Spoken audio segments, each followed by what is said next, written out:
just never knew how to tell you. I would be able to talk about my life. I ever loved a vodka. I have 2 moms. You want me to say it out loud?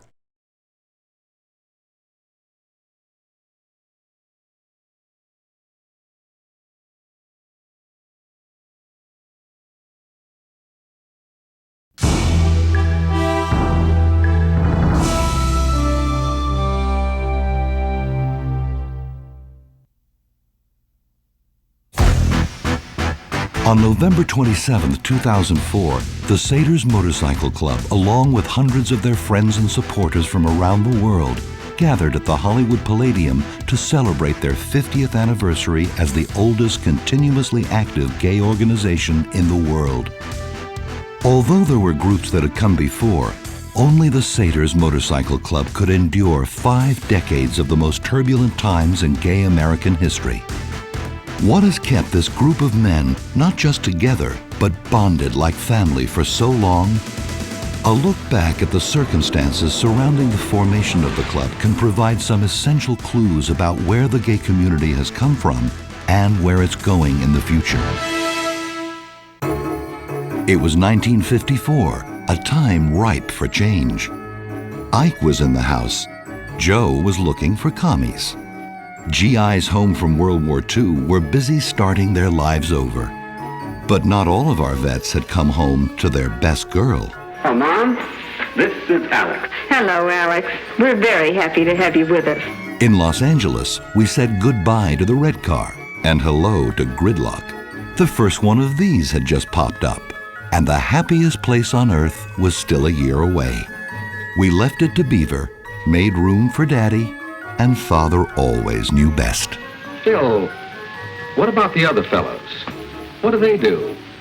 What do they like? Hollywood introduced America to a new kind of hero. A leather-clad Marlon Brando became an icon to millions of disenfranchised youth. And the influence was not lost on an emerging gay motorcycle community. The Satyrs hooked into this new rebellion and embraced the freedom that it represented. By coming together as a club, they unknowingly changed forever the way gay men and women could socialize and control their own destiny. There weren't a lot of people riding bikes, and the people that were riding were somewhat intimidated. I always said that the Wild One movie probably intimidated us more than anything. When the movie came out, it was a big hit. Everybody had talked about it. They knew about Hollister and all that kind of stuff. They were worried about the Hells Angels. Anytime they saw more than 2 motorcycles on the road, the cops would get freaked. All right, let's get rolling. This way. In those days, we used to wear a chain around our waist that we could unpeel to crack the car with that was trying to hit us if they were trying to run us off the road, which happened on more than one occasion. We'd go into small towns and the cops would follow us, or if they saw us go someplace, they'd park outside, or if we went into a restaurant, we'd have to be extra nice because it was just that time where people had a very mixed feelings about people that rode bikes.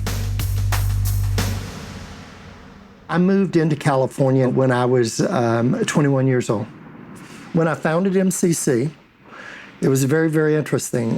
Within 9 months after I founded the church, someone called me and said, a young gay man has been beat to death by the police department at the Dover Hotel in downtown Los Angeles. This was a hotel that predated bathhouses. I went to the inquest. Gay people, gay males, mainly street people, but who had been there too, but the only one with guts to go in and testify, you know, their side of what they saw. In every case was asked, are you a homosexual?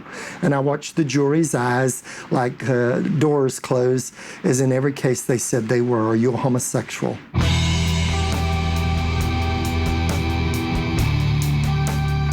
It was tough being gay in those days. Everything was very covert in those days. The police would come into bars and you didn't have to do anything illegal at all. If you even suggested that they go somewhere with you, that was it. There was no touching. You definitely didn't kiss somebody.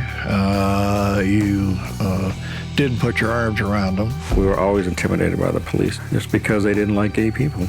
Dale Havestad, he's one of the owners of the early bars, he suffered a lot because they knew, first of all, he was gay and that he owned a gay bar, and I don't think he made a lot of money in those days. I started out in the bar business in 1950.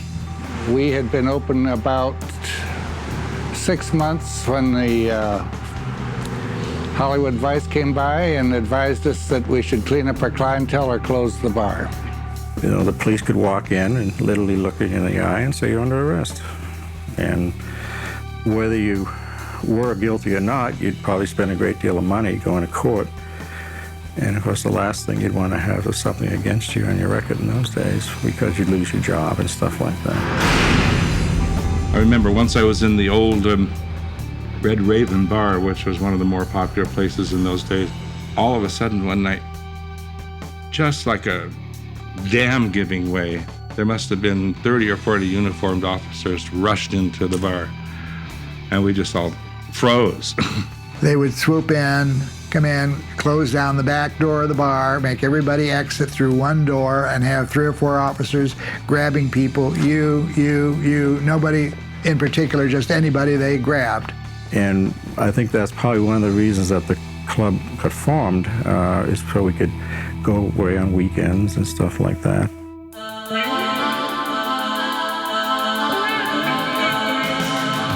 The Satyrs were the premier club. They were the MGM of Biketown. Well, the tales that have been passed down to me about the origin of the club is that there was a Saturday after Thanksgiving and the guys had been out partying and had the annual Friday night orgy had just ceased, and they had woken up on Saturday morning and were sitting around the pool and decided, since they all had so much in common and they all had rode bikes, why not form a gay motorcycle club? Chapin Smith, who passed away, he was the first member of the Satyrs. Randy Shin was an attorney. Wonderful person. You had to love Randy because he's a little guy and ornery as hell, but a nice guy. We also had Cal Nelson, who was a very colorful person. Cal was noisy. Cal was a big drinker. Cal was a real 4-letter man. The Satyrs started as a secret organization. They would hold meetings. Minutes would be taken, but no names would be using. It would be J.R. Moose and seconded by L.O. in case the records got confiscated by the police. It was a Gestapo state mentality. No one knew who Satyrs were. The club got together primarily because they were gay, they liked to have a good time, and there were no places to do all this. Most of them would pick up guys that were, liked bikes or liked the bike guys more likely, and throw them on the back of the bike, take them along, throw them in the sleeping bag out in the desert somewhere or the woods, wherever we went. And the reason that the Satyrs were called that is exactly because of them being out in the Tules or the woods or any place else they wanted to have sex, they were going to do it. Like most things, not everybody in every club is going to like one another or get along with one another 100% of the time. So there was a group in the Satyrs in the early years that were not getting along. So they decided they would go form their own club. And they decided that they would call it the Oedipus Club because Oedipus fucked their mothers.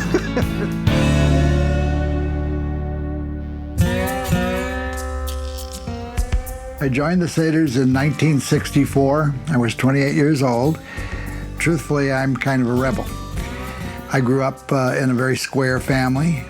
My parents were sort of Victorian, and I was brought up with all the right way to do things, the proper background, meet the right people, do the right things, and for some reason or another decided none of that was what I wanted to be.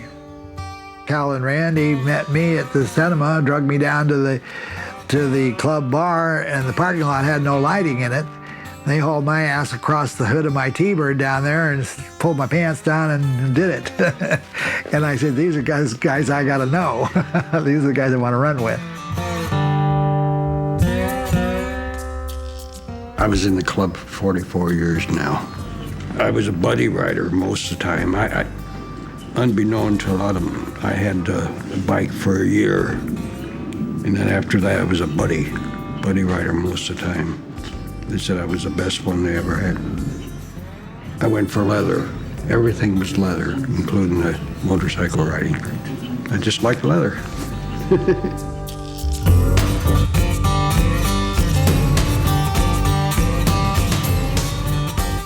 Well, yeah, of course, the Satyrs being the role models, the first one that came off that was the Oedipus in L.A., and their constitution was formed off the Satyr Constitution.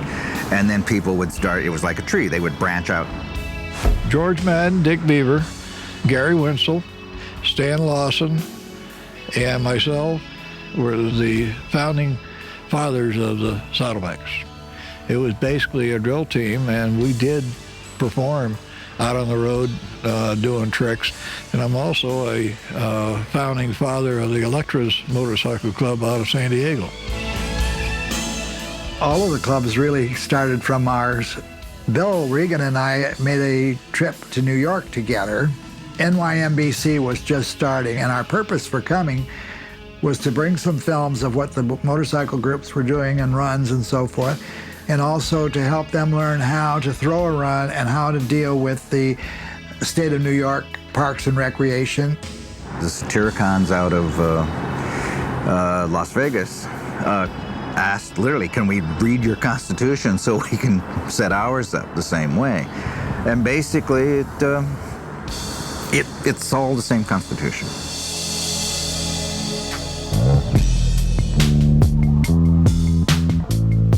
I'd had a bike ever since I was 17, even up until now I still have a bike. And when I first bought my bike, I bought one in Europe. It was a BSA. It was a bike I had bought right from the factory in Britain. In the year that I came out, I had toured all of Europe on it and put it on a boat and picked it up in New York and then drove out here in 5.5 days, 1959. When I stopped to rest, I would sit by the side of the bike and tighten all the nuts and bolts because they had the rigid frames in those days, and then when you rode them hard, the bolts would, your tires would fall off, bolts would fall off, and so I just wanted to get out here that fast. And by the time I got to LA, my legs were totally burnt here, and I had 2 huge silver dollars of blisters on my rear end, and I was pretty sore, but it felt great. It felt great. It was a really nice accomplishment there. I joined the Satyrs in 1962. I was 22 years old. The reason I joined the Satyrs was it was a small community in Los Angeles at that time, and there were only 2 clubs that existed. One was the Oedipus, and the other was the Satyrs. I got a very formal letter from the Oedipus asking if I would be interested in joining. They were very neat and formal and always dressed alike. Then the Satyrs were a club that was somewhat disorganized. I don't think you ever saw 2 Satyrs that dressed the same alike. But they rode. They rode a lot. We would take large trips to San Francisco or out in the desert or Death Valley. So I chose to join the Satyrs based on the fact that it was truly a riding club. John Laird was one of the first people that I'd met, and we ran around a lot. The Saddlebacks took us on an anniversary run in July, hot summer, beautiful day. There were probably 35 bikes on this run.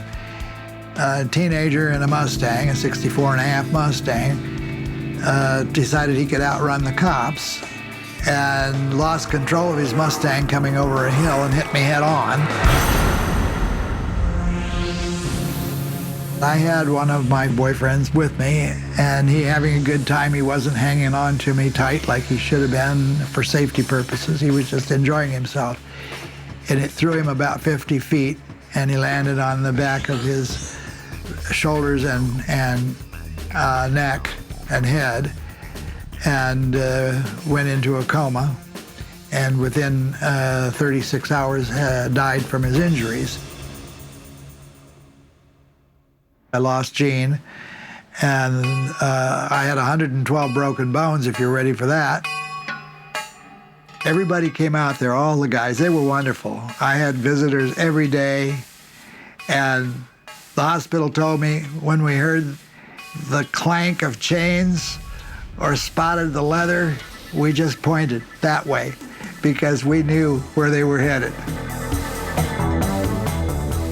I thought about it in the hospital, and I called Andy at Santa Monica Harley while I was in the hospital and ordered a new Harley. A gay man who was into leather invited me to a gay bar in Los Angeles, the Gauntlet. So I go in. Well, it's dark. I can't see. My eyes I could look around, and my God, I looked, and I thought, I'm in a Hell's Angels bar. Somehow I'd heard about these groups. I had no idea these were homosexuals.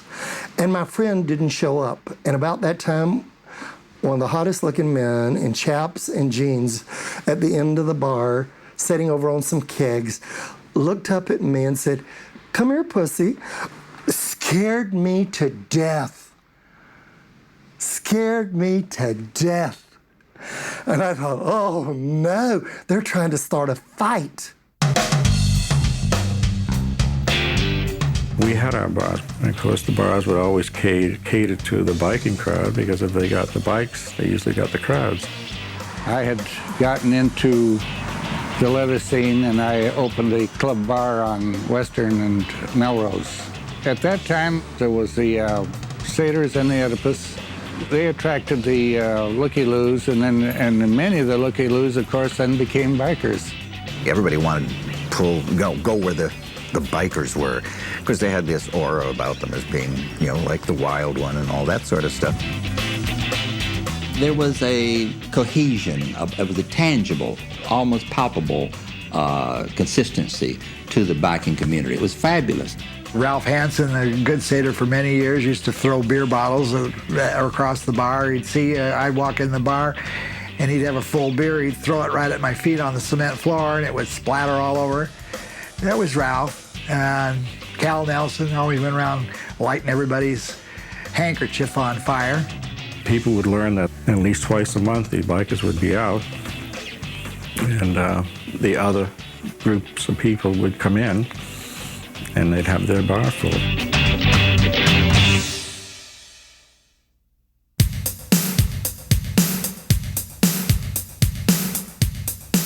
Joined the Satyrs in 1978. Actually, it was February 4th, 1978, because it seemed to be a very big day in my life, to become a satyr. The knowledge that everybody had about the club was, was almost mystical. They talked about it in very reverent tones back then. So, and a lot of people wanted to be in, and I happened to make it. It felt very good. I remember when I first went in the first run, we went to Palm Springs and just had a great time.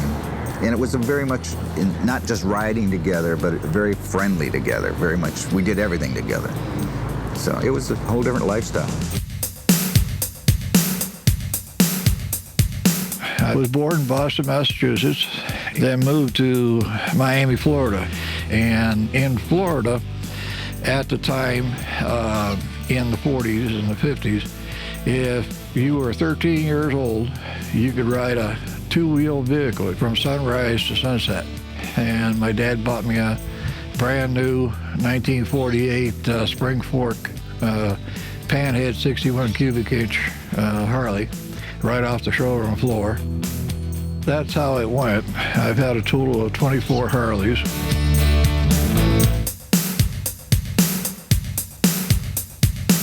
I joined the Satyrs in '62. I was 27 years old. Dick Beaver, who has been in the club for years and years, he asked me to come on a run to Badger Flats. So I went up there and entered the events and took first place heavyweight and sweepstakes trophy. Got a call 2 weeks later that I was now a member of the Satyrs.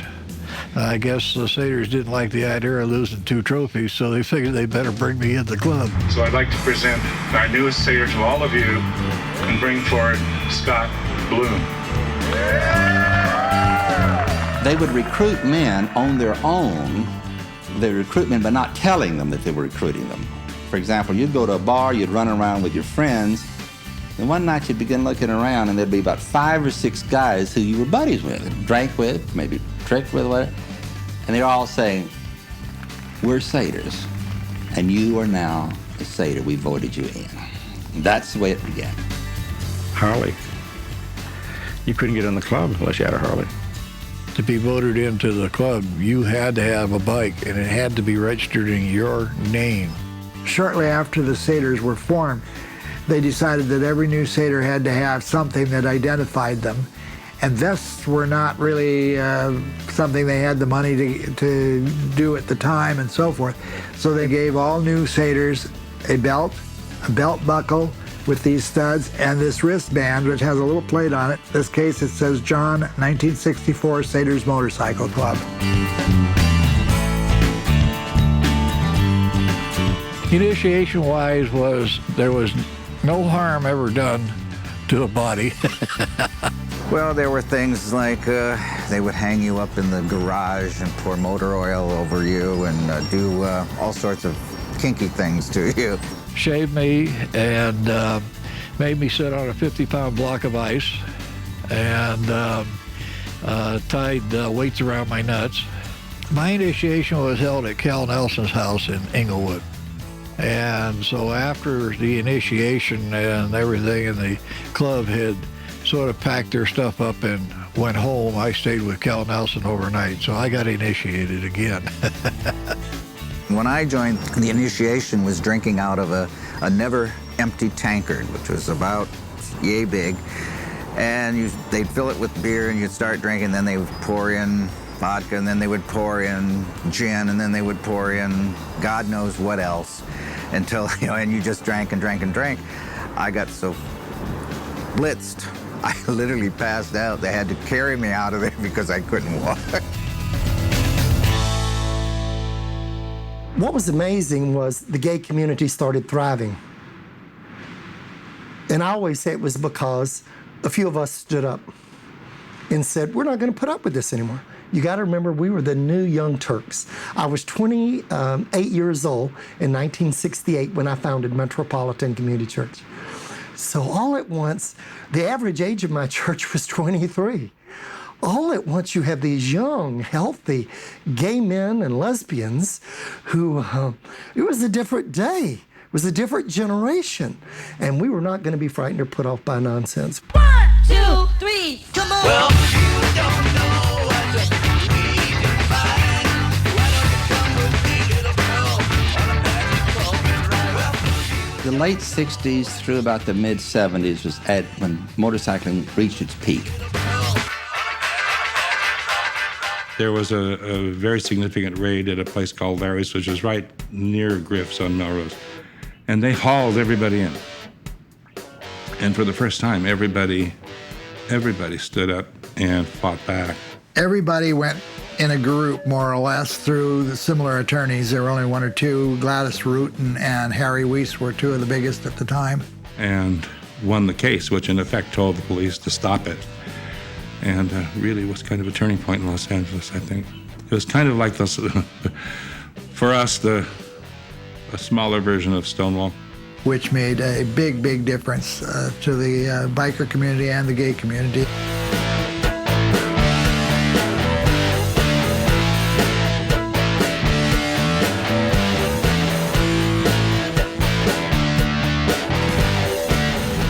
You had 12 members of the Southern California Council of Motorcycle Clubs. Each club gave at least one run, if not 2 runs a year. And then you had the beer busts. It was every weekend was a party or an activity. The Satyrs always had runs. And they always had events. We wouldn't think of nothing getting on the bike at Friday at 3 o'clock to get last call at the bar at maybe the 2 blocks in San Francisco. Then come back Sunday night or Sunday afternoon to go to work Monday morning. I was road captain of the Satyrs probably close to 10 times. And I used to always have runs that were a lot of fun. And making runs to the Palm Springs area, we would run into Hells Angels, and on one of our runs, we left out of Palm Springs, and they pulled up alongside of us and started hollering back and forth. I don't remember what we were hollering, but they were razzing us and giving us a bad time about being ferry bikers and all this. And two of them were riding about 3 feet apart up ahead of me, and I was in the lead of our group. And I just throttled it up and split the two bikes, clicked them on both sides, and split down the highway ahead of them and pulled into the playroom before they could get there. They didn't like shiny Harleys. They were choppers, and that's what they enjoyed. And came in, and they looked us over, didn't say anything, but they bought John and I a pitcher of beer, and they said, drink this. We did chug-lugging pitchers. I won. I went out in the saddlebag. We had the ammo nitrate in the little cartridges. I grabbed them and broke the ammo under them, and they just flipped out. I mean, they really flipped out, and we just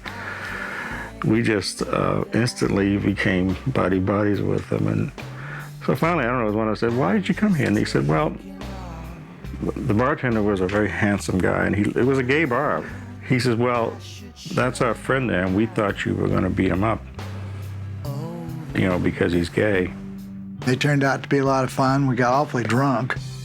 Sonny gave John a card, and that was Sonny, the original of the Hells Angels, gave him his card, and he said, if you ever get into trouble, or if you ever see the Hells Angels out there, you show them this card.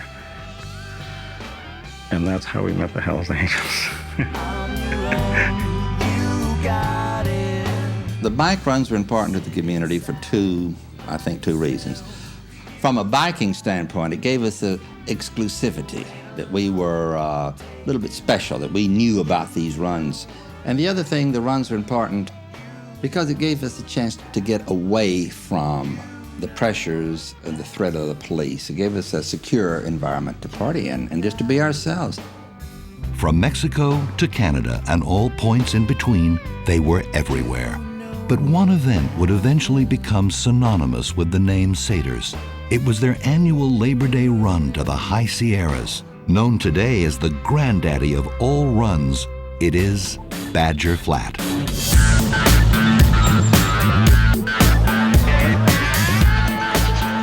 The Satyrs Badger Flats is legendary. There is nothing like Badger. Badger Flat was known worldwide, and it got a good reputation, and it was a fun thing. I think I did 17 years there, as a satyr. The best thing about this run is being able to see your friends. You know, sometimes there are people you don't see anywhere else, and you see them once a year here, and it's great to see them and catch up. A lot of us used to live in San Francisco, have scattered to the winds here in California, and we're all meeting back up here. It's amazing. I've seen people I haven't seen here in a few years. Bunch of big, burly biker pigs. What could be bad about that?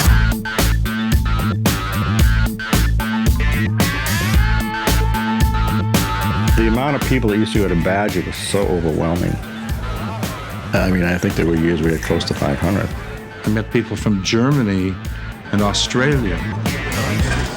We had 3 campfires, 3 fire rings, and it was always cold, always cold. First year I showed up, it was colder than hell, and I didn't know if I was ever going to come back again. I first came to Badger in 1978, arrived in about 10 o'clock at night, and there were 3 fires that year, that first night. And there were all these men standing around those fires in black leather, and all you could smell was hot black leather. And I said to myself, I found home. Well, there was obviously a great deal of sex going on. It was wide open and very free because nobody was there. It was wild. Started off with a 12-inch dick, ended up with a nub. I think we first came up to Badger in like about 1973. It was the first motorcycle run that I had been on. And it was very, very exciting to see all these men in leather and the freedom of expression that was going on, the camaraderie.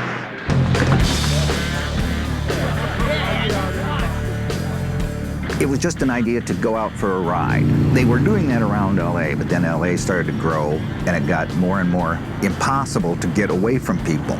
So they went to, the runs then went to Death Valley for overnights because you had to go so far away, you had to plan for the overnight purposes, food and liquor, a lot of liquor. After the Satyrs had been invited never to come back to Morro Bay and Kings Canyon, they went looking for a new campsite.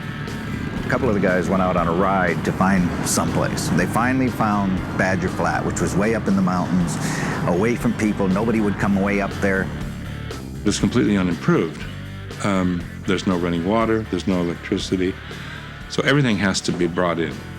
Back in the 60s, they'd have that Bob Regal's beer truck.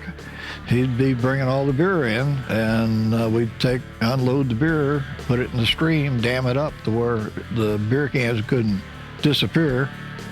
As far as the food goes, it was like throw a steak on the grill and nothing real fancy. My first Badger, I thought, what am I doing here? It's so far away. Satyrs do a great job. They're just the best. Badger's become a real job to put together. You're a star.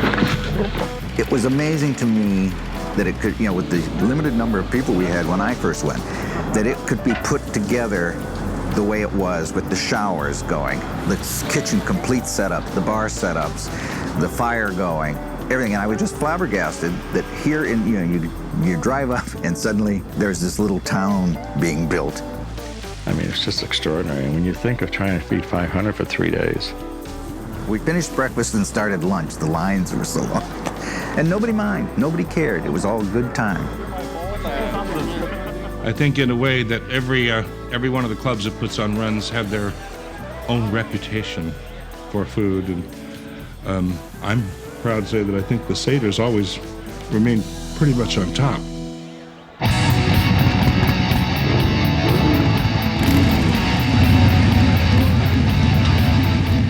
Badger Flats, they'd have a bike event on the parking lot. It went on for 5-6 hours. It was just fun. Then at night they'd award the trophies to whoever, and every time I go on a run, my ex-wife would say, "Don't you dare bring home another one of those damn dust collectors."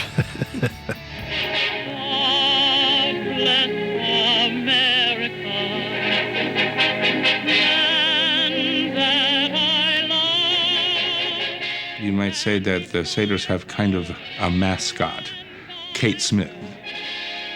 The first time Kate Smith was done was one of the more liked people in the crowd in the club, and it was such a joke and such a hit that the next year they wanted it done again. The crowd did, and so the Satyrs got the word that they were expecting to see Kate Smith this year, so they did it.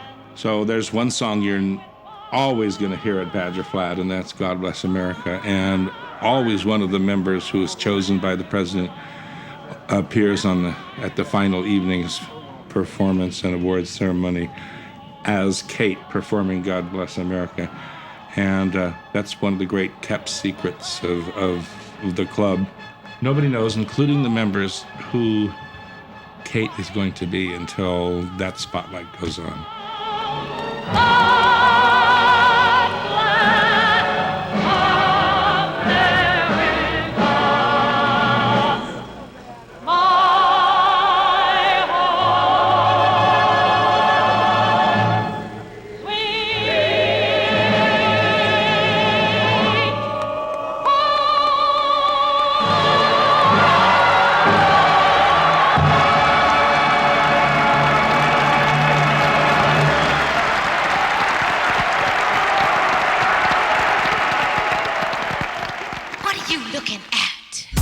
We start getting people from San Francisco, like Cam Solarius and the rest of them, who like to do drag. The shows became a highlight. People would see their friends dressing up in costumes and acting the fool and all of that.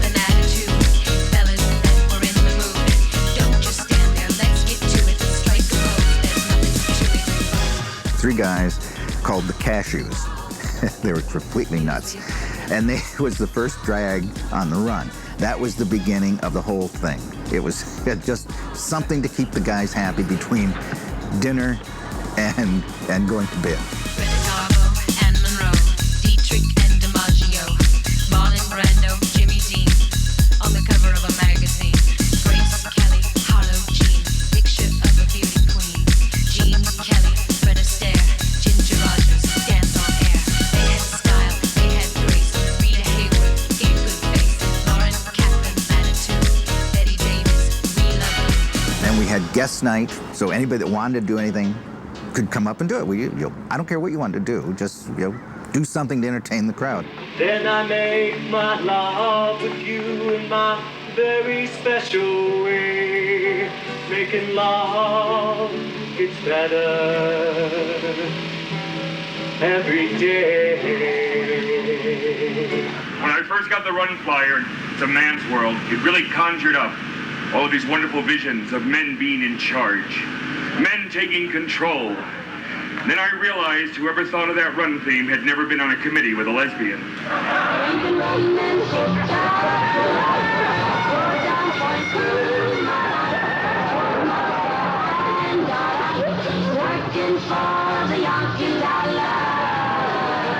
These are two stories that happened to me in my playroom many years ago.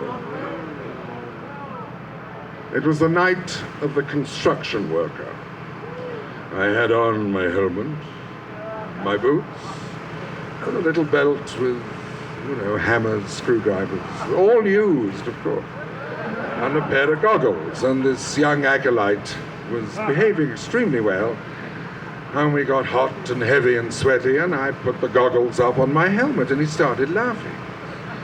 Now, laughter in the middle of a heavy scene can be slightly disconcerting. I said, what are you laughing at? He said, you look like Donald Duck.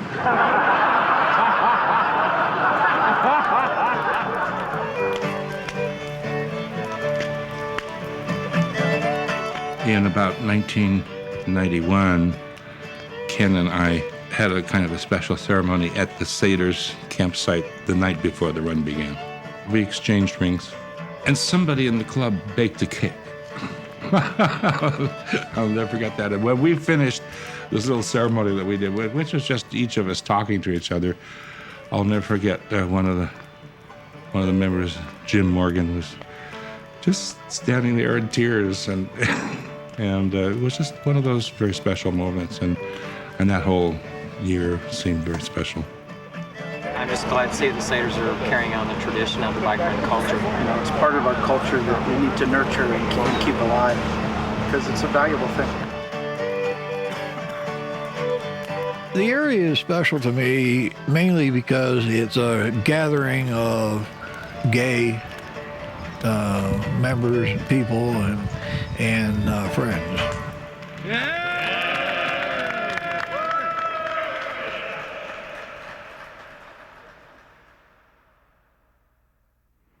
1982, AIDS hit unbelievable. People started dying all around me. One of the first persons that I knew,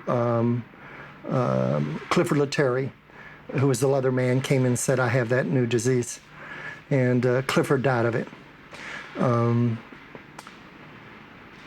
It was just, here we now have leather bars, incredible leather bars. Would fly up to San Francisco, big leather parties, go up to the leather bars all over America, go to New York City, see it all. And then this thing hit.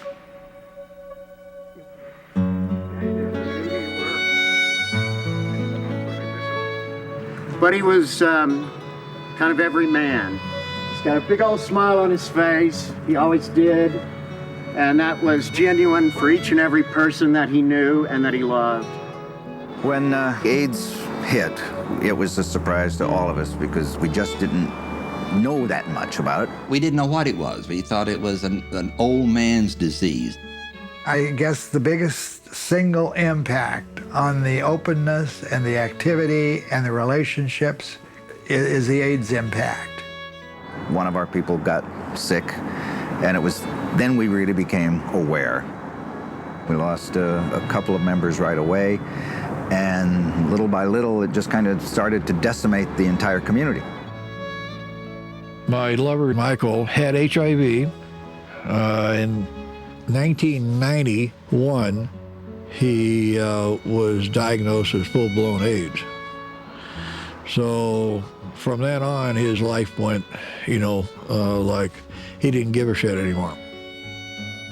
He liked it up there, and he always liked the area, and he liked the Satyrs, and got along good with everybody. Ted and Mike got together in San Francisco in 1981 and spent the rest of Michael's life together as lovers and friends. And it was Michael's desire that when the day came that he could come back to Badger and stay here.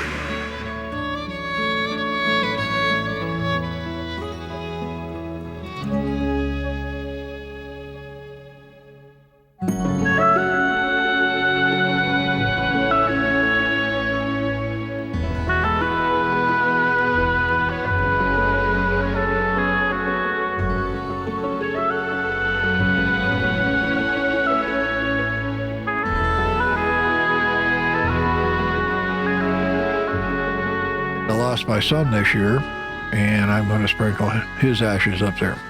And it's been known that when I kick the bucket, then that's where I want my ashes at. Whether Badger's still going or not, it doesn't matter. I still want to be with, Mike.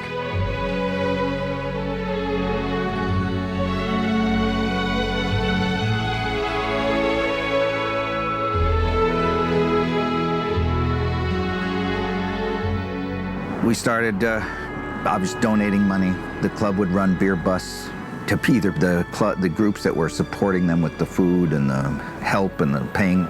And we did a lot of beer busts at that in the early days. Anything at all that we could do, we did. And the leather community jumped in wholeheartedly. Community people would get together and put a show together. Others would help build sets, others would wait tables. The artists of the community, which are well known, would donate works, and we would have an art auction as part of it. And for 2 or 3 years we did this, and each one was very successful. We raised in one night about $15,000. They used to have bike inspections. They cleaned their bikes with oven cleaner and toothbrushes. They wore uniforms and they had to stand at attention for inspection. They rode in tight formations. There was nothing like it anymore. The day has gone by.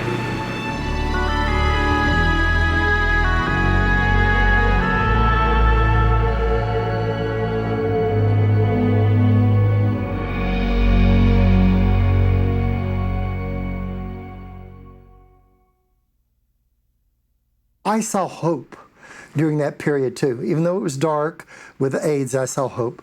What I saw was leather organizations not shutting their doors, leather organizations absolutely raising money for AIDS, leather organizations talking more about their lifestyle, leather organizations who really a lot of things changed then too. That all at once the next generation of leadership started coming in, but it was a different day.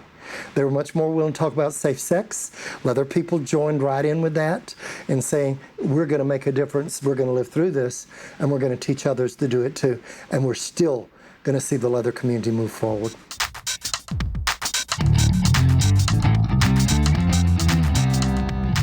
The bike clubs were sexual, certainly, but they were also more about a common interest as well, sexual and biking. As we got more into the 70s and certainly into the 80s, that whole relationship began to change. 87, it began to kind of go downhill a little bit. There weren't so many events. The people didn't want to work as hard together in unison like we did 15 years ago. I left the club because I just felt I had to go on to other things. Well, I don't know if age changed the biking community directly as much as the availability of so much more for gay people to do. there became the gay chorus, the gay hikers, the gay boaters, the gay swimmers, the gay this, the gay that. All of it, I feel, basically comes from the gay motorcycling, which, you know, opened this up, and then as it got more open, other people decided they could do it as well. And because the bars weren't getting raided quite as often, and there were bars and sex clubs all over the place. You didn't have to go to the woods to do it. Like anything else, you know, things change as time goes on. Late in the 80s, you know, a lot of them just disbanded. It kind of baffles me a little bit, and why there aren't more people on bikes. I mean, you know, people always like to ride bikes, and I think the problem is, in Los Angeles particularly, is because if you're on a bike or you're usually out partying and you're out drinking, and I think the fact is that the liability is so risky because of the driving laws and the fact that you could lose everything. A brand new Harley now with $22,000, $25,000, it's a lot of money.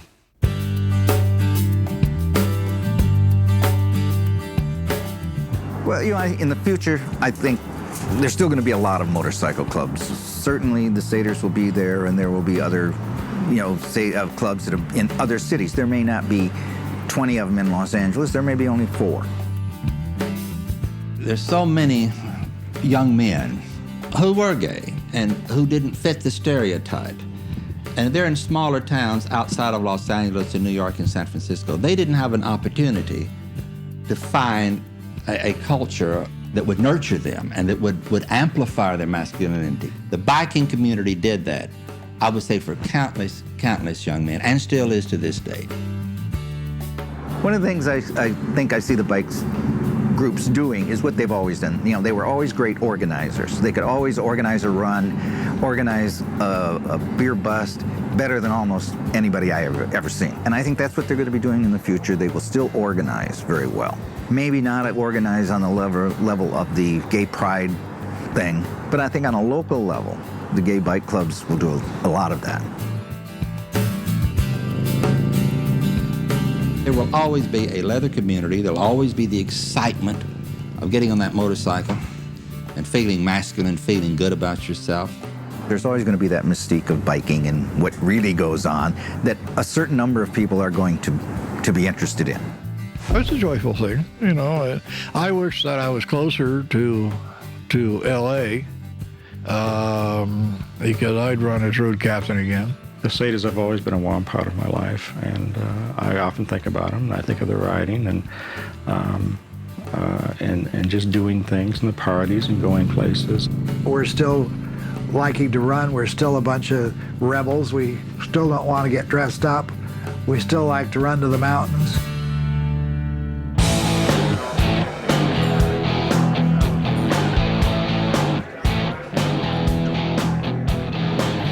I think this is a real historic event for the community. The question of our club's existence could be brought up if the Satyrs had not in 1954 been the first. Anyone who survives 50 years in the kinds of up and downs and changes that have taken place in gay life need to be saluted.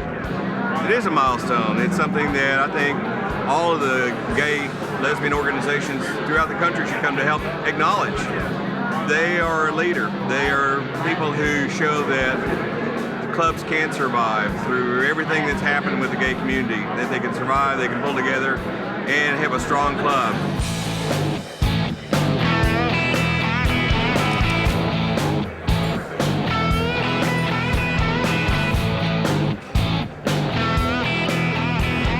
There has to be something that ties them as men together, and having a kind of camaraderie that they have been able to keep cohesive. I think it's the magic of motorcycling, which is in itself very liberating, that allowed these guys to combine the need to liberate who they were as people and to liberate who they were as motorcyclists. And the two things just come together so beautifully. Miss Kate Smith.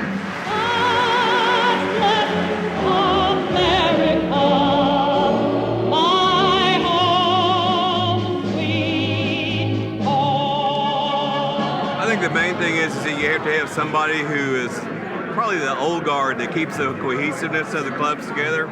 Somebody that stays with the club for a long time and brings in new blood. I think it's a matter of the spirit of the club and support for one another, and they accept one another, and there's no passing a judgment, and that we just work with one another and accept one another and love one another for who we are and what we are. I always felt that it was good to have sex with your friends, and the Satyrs were always sort of right there with it, so I like that. The Long Beach, Orange County Motorcycle Club, the Oedipus Motorcycle Club, the Regiment of the Black and Tan, Warriors Motorcycle Club of Los Angeles. One thing that's great is that we're able to have it in a place such as this. You know, 10 years ago, 15 years ago, it would have been unheard of to lease this place for a large gay function. So I think we've come a long way. You know, we're not in the closet, we're not in a cave, we're out here at the Hollywood Palladium. I think it's extremely significant for the gay community today because we're seeing an attack on our sexuality right now, and here it is 50 years later. So in 1954, these guys took a gigantic step, and here it is 2004, and we need to reinforce that. Given the fact that where we were and where the gay world was and the leather world was, just even 5 years ago, they couldn't be this open and be accepted. So it shows that society is coming along in a good way. And the Satyrs have been a good part of that. Gentlemen, the 2005 Satyrs Motorcycle Club, as we enter our next 50 years.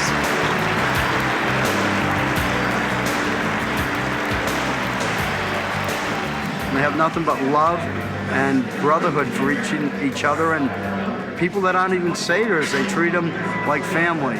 A great bunch of guys who really have a great love for humanity and the rest of us. They make us feel really welcome, always, always.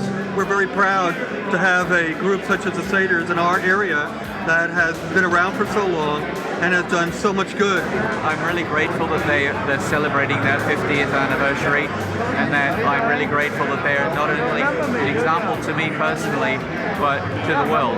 Happy 50th anniversary, Satyrs! 50 more.